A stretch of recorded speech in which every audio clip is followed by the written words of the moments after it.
Hey guys, welcome to the series in which I tell you whether and how to build a head-to-head team, what's supposed to be there, and what are the ideal formations. In the first part, I'll just speak about the formations, the center back position, and the goalkeeper position. So, some of the best formations believed to be the best for head-to-head. I'll tell you all of it and which ones I prefer and which ones are more logical to be using. So, the most preferred lineups here. The first one is the 4-5-1. When people are going more in attack, the 4-5-1 comes really helpful. And welcome everyone, welcome Pirat here. Yeah, so when you're kind of focusing more on attack, the 4-5-1 formation comes in a lot of use. This is one used formation. There's a 3-4-1-2 that's used pretty often for three at the back. When all the three at the back are with the holding boost or something, they have really good pace. So even better, the formation which is kind of believed to be the best is the 5-2-2-1. Ideally, it was supposed to be kind of rumored that this formation is only kind of used by head-to-head cross spammers, because the striker is in the best position to cross spam and get those crosses and hit it all in. So this is one of the most used formations. I'll also talk about why this formation is good and why it's not good. Then I'll come at the 3-5-2. Of course, if you have three defenders, and the chat says that Pirata used 4-1-4-1 to reach Masters. So there's a lot of variations, but the most common ones are something that I mentioned, and this is the most favorable lineup of 4-1-4-1. I'll tell you the reasons, of course, and I'll also tell why 3 at the back formations and 5 at the back formations are not suitable. So the problem with 3 at the back formation is when the opponent's winger or outside mid actually comes and attacks your play, one of your center backs gets towards the wing, towards the opposite's wing. So So when the opponent gets towards the wing, there's a plenty of space left between two center backs, and it's really exploitable if it's not used properly. And if you're speaking about 3 at the back formations, I'm not the right person to ask about it. And yeah, Pirata says 4-4-1-1, not 4-1-4-1. Yeah, I understood that you use 4-4-1-1. I'm just telling all the kind of commonly used things, and 4-1-4-1 is believed to be the best. So I'll come to that why 4-1-4-1 is believed to be the best. So in the 4-1-4-1 formation, there's a defending mid position that's unlocked. So just a second, I'll make sure that all players are right in position. Something of that sort. So it would be good.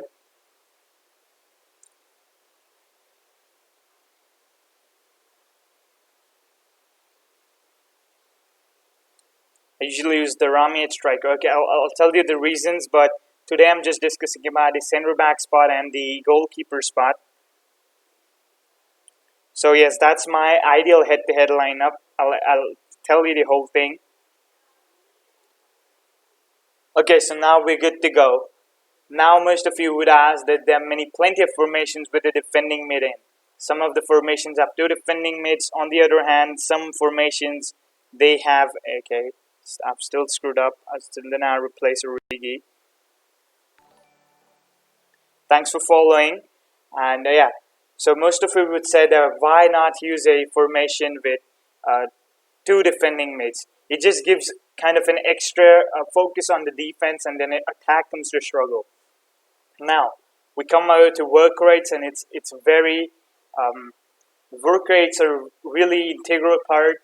And before we all get into it, I'll just like to say, versus attack is a game of shooting. Head-to-head is a game of just pace. So when the team possesses a ton of pace, it's gonna be performing real good.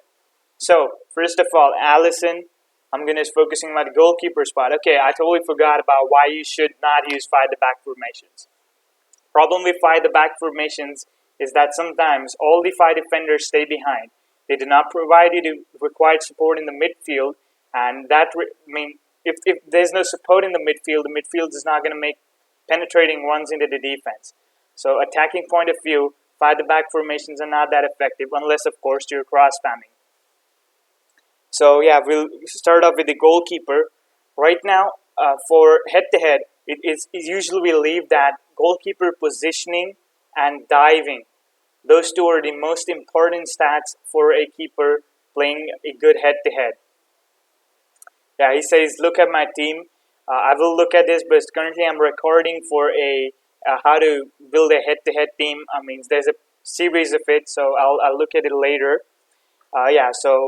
It's usually believed you have to have good positioning and reflexes and good diving. Reflexes and handling also become necessary, but the major priority is given to positioning and diving. So right now we can see Allison has good positioning and decent diving as well. It does not depend. And goalkeeper work rates do not matter because if there's a late corner and you're down or something, all goalkeepers come ahead. Depends on the work rates in a 5 at the back formation. You're right, it depends on the work rates. Many people prefer to go attackingly in work rates if you're using a 5 at the back. That's usually for cross spammers. But if this is defensive, you're not getting the required support in the midfield. So yes, the Allison card is a real good. Someone says Sommer Utats is good. Tots card of Sommer is good. The tons of cards that are good for head to head.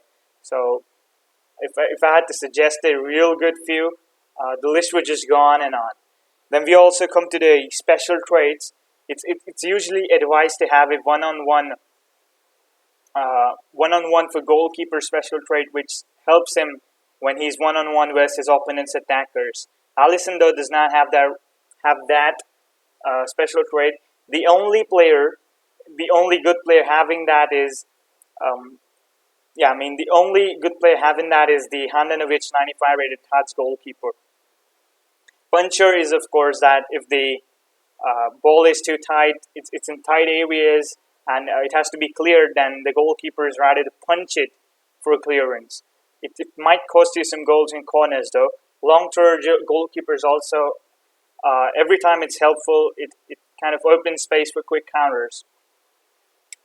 Ramos is good at 5 at the back formation. Yes, he's good. He has high-low work rates. I'm coming to the work rates of center back. So yeah, that was just the goalkeeper spot in a nutshell. Coming to the center backs, he says Ramos is good. Yes, Ramos is good, but he's still lagging in pace. So right now, it's usually kind of mandatory to have a 110 plus sprint at least on the defenders. So both of those are fulfilled in the form of Joe Gomez and Van Dijk. Now, when you look at an average center back, you usually have to look at the sprint.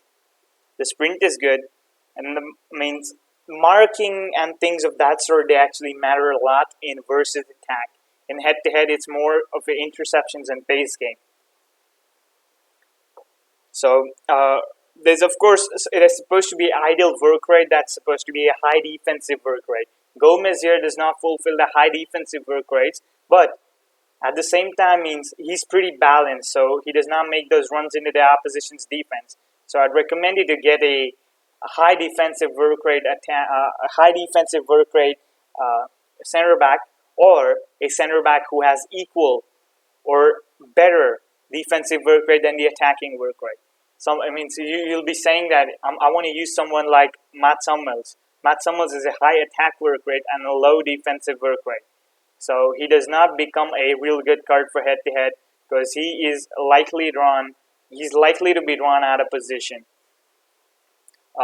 Once again, the long throw is nothing. Does not matter here because center backs don't usually take throws. The traits to look at for center backs, it's of course the power header, and there is of course the long passer. Long pass and power header is the most common and the best combo that's supposed to be there. So Gomez is a pretty good head-to-head card. My second card, though, I'm using is Van Dijk. He also has a good sprint. Here, his card is absolutely insane with all stats are good. He has 140 interceptions, so that really helps. Going on, he's once again medium. If it was a medium high, it would be good. But if it was a high medium, it's not a good card for head to head. Believe it. So basically, pace interceptions are the most necessary for center back. Power header, long passer also don't hurt. For goalkeepers, one-on-one is recommended. The long throw goalkeeper is the perfecting. So for today's part, this is just the two center back positions and the Allison center back. If you have got any other doubts, you can just put it down in the comments, or if the Twitch stream has got anything, you can just put all the doubts in the chat box. So we'll come up with the next part explaining the big backs and their work rates pretty soon.